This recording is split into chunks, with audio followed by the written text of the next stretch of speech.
Singeli bonke sonke na. Elihle likaJesu.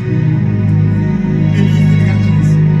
Akusiukuhle kuphela ongabonge enkosini. Sonke sinento esingayibonga abathandekayo. Sonke sinayinto esingayibonga namhlanje ekuseni. Omunye ngathi mina angayimoto angamsebenzi angalutho kodwa ngivukile. Hayi mana kusiwa ubhale kanjalo uPastor Paulos eJesu. Wathi nakho ukuvuka nje kuubusa kaNkulunkulu bathandekayo. Ayibonge igama lenkosi.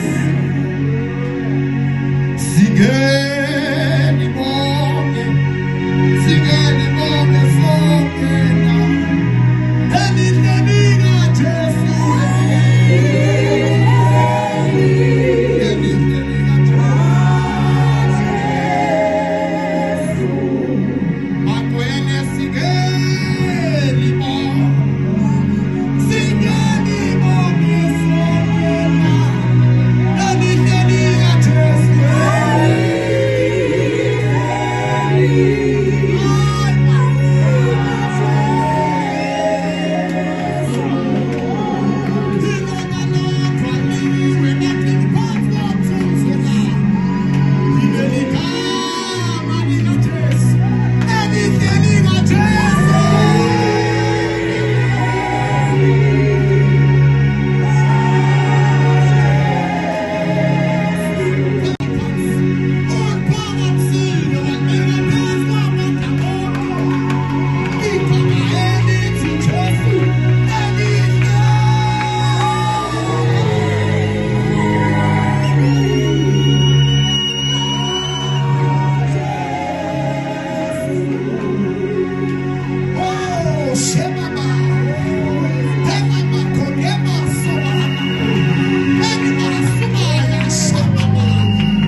Singeli bonke